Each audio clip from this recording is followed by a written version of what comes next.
Hi guys, today I will review a movie that most people love to hate. Which movie is that? But before we get started, is everything in order? Lights check, mic check, camera check.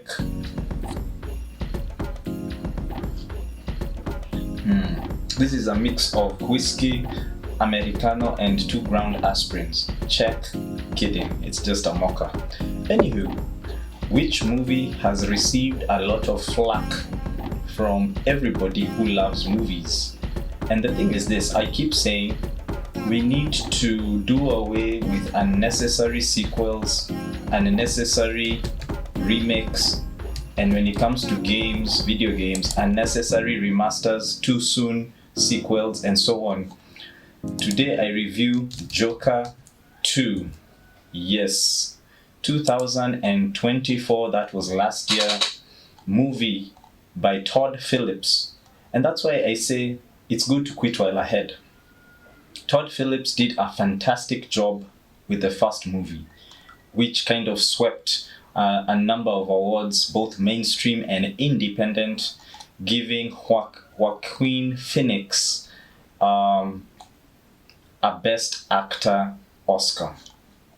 Again, this is the second time it had happened. The first time from a superhero movie having someone winning an Oscar for acting, we had Heath Ledger when he did the Joker in The Dark Knight. That is 2005 movie by, I'm thinking it's a Christopher Nolan. Yes, for sure, Christopher Nolan.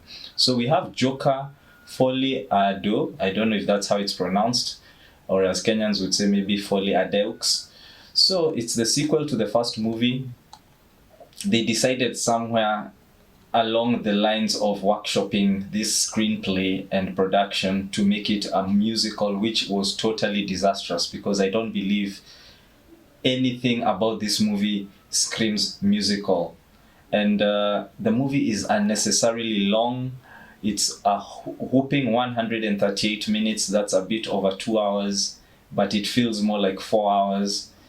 There are scenes that make absolutely no sense at all. For people who loved the first movie, trying to make it make sense, it did not make sense. It's like this was a totally different movie with a totally different concept, but the same actors. Lady Gaga is here in this sequel as well. She's a decent actor, I would say. For the few people who kind of segue between music and acting, she's one of the few, I would say, do a good job in both sides, on both sides of the aisle. So, what did I like about Joker 2? Nothing. Yeah.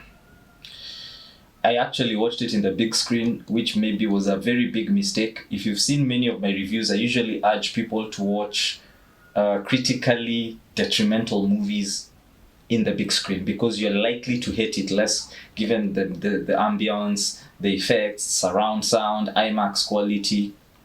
But for this movie, nah, keep your money. Watch it at home when you're super bored, when you have 3 hours of nothing to do, because the 2 hours 18 minutes seems more like 3 hours and 3.5 hours. I don't know what to say about this movie. I can just say for sure it was boring. It was a waste of money because I watched it in the big screen. Yeah, so I won't say anything more. My reviews are about, is it worth watching? No, it is not worth watching. Both at the big screen and at home, this is a waste of time. It's a waste of money as well, because if you consider the budget, which was $200 million, and it made 7.5 million in the box office. This was a box office failure. If you give a Kenyan filmmaker 100th of that budget, which is actually $2 million, I would make, with my cool anime t-shirt, just kidding, a much better movie than this. This was a bad movie. If you don't believe me, watch it and let me know your thoughts. My rating for Joker 2 Folie Deux is 2/10. Let me know what you think. Am I being harsh, or does this movie deserve the rating I've given it.